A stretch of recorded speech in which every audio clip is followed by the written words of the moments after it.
그러니까 고등학교 1학년 때 성적이 좀 낮아요. 그러면 내가 열심히 공부를 해가지고 고등학교 2학년 때, 고등학교 3학년 때 내가 우상향 곡선을 만들면은 내가 분명히 좋은 대학교를 갈 거다. 약간 이렇게 생각하시는 분들이 있는데, 이거 잠깐 생각을 해보세요. 만약에 우상향 곡선을 타가지고 내가 1등급을 만약 만들었다고 쳐봐요. 그러면 같은 수준의 1등급, 그러니까 내가 고등학교 1학년 때는 4등급을 받았는데 고등학교 2학년 때 2등급을 받았고 고등학교 3학년 때는 1등급을 받은 거예요. 그러면 나는 지금 실력이 1등급인 수준인데, 그러면은 계속 고등학교 1학년 때도 1등급, 고등학교 2학년 때도 1등급, 고등학교 3학년 때도 1등급인 친구랑 비교해봤을 때 둘 중에 누구를 뽑겠냐 이거예요. 많이들 착각하시는 게 4등급부터 2등급 찍고 그 다음에 1등급 올라온 애가 계속 1등급만 찍는 애에 비해서 더 높은 입시 결과를 얻거나 동등한 입시 결과를 얻을 수 있다라고 착각하시는 분들이 많은데, 만약에 이게 가능하다고 하면 1등급 성적을 갖고 계신 모든 고등학생 여러분들은 고등학교 1학년 중간고사 때 최대한 점수를 끌어내리셔서 점수를 받는 게 유리해지는 겁니다. 그러니까 내가 만약에 성적이 3등급인데 일부러 한 7, 8등급 받는 거냐,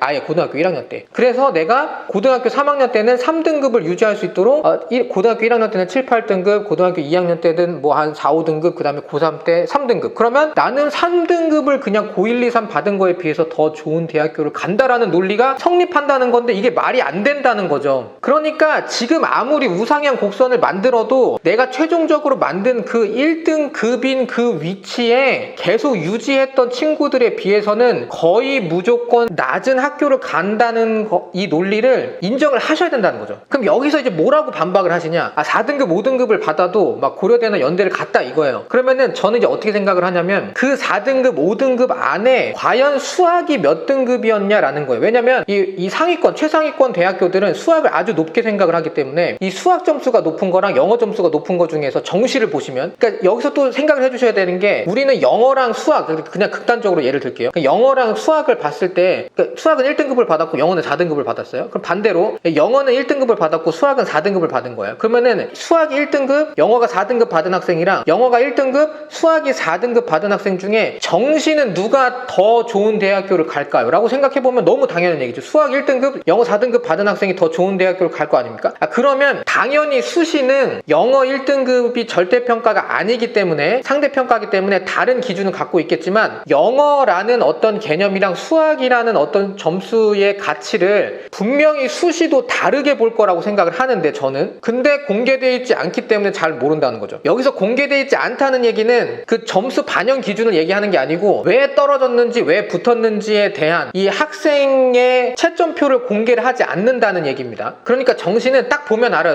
네가 만약에 서울대 의대 붙었다고 하면은 내가 너보다 점수 높으면 나도 붙어 라는 게 아주 명확한데, 수시는 너는 붙고 나는 왜 떨어졌는지 알 수가 없다, 이거를 지금 저는 공개하지 않는다라고 이제 표현을 할게요. 그러면 결국 여기서 이제 말씀드리고 싶은 거는, 분명히 영어랑 수학의 어떤 비중 차이가 있을 가능성이 높다라고 생각을 하는 거고, 그걸 이제 어떻게 확인해 보실 수가 있냐면은, 자기가 다니는 학교에 막 3등급, 4등급 찍었는데 이 뭐 연대나 고대 막 이런데 좋은 대학교에 간 학생들의 어떤 내신 성적을 가만히 들여다 보시면은 수학 점수가 상당히 높았을 가능성이 높다는 거죠. 그렇다는 거는 이 분명히 확인은 못하겠지만 이 수시도 정시 기준에 비슷한 어떤 느낌의, 이 수학이랑 국어는 뭔가 좀 높게 평가를 하고, 이렇게 정시에서도 좀 낮게 평가하는 막 영어 같은 과목은 조금 비중이 낮을 가능성에 대해서 이제 유추는 해볼 수 있다는 거죠. 그러니까 이제 전체적으로 보면은 이제 내신이 그냥 4등급, 3등급, 2등급 이렇게 올라갔다는 이 얘기를, 이 전체 과목의 비중은 조금 생략을 하고 이제 설명을 드리겠다 이겁니다. 그러니까 똑같은 4등급, 3등급, 2등급으로 올라오고 있는데, 이 올라오는 이 과목이 그냥 수학을 제외한 다른 과목에서 올라오는 학생이랑, 수학이 막 1등급을 막 치고 올라가고 나머지 과목들이 막 2, 3등급으로 만들어지면서 이게 2, 3등급으로 전체적으로 2등급, 3등급이 만들어지는 이 학생과, 그냥 전체적으로 막 수학은 그냥 3등급 정도밖에 안 되는데 뭐 다른 과목이 1, 2등급을 찍으면서 뭐 2, 3등급으로 이렇게 올라오는 학생의 차이는 분명히 있을 거다라는 생각은 하지만, 그거는 조금 제외하고 말씀을 드린다고 하면, 계속 1등급을 찍는 학생이랑 내가 4등급에서 치고 올라와서 1등급이 된 학생 중에서 절대로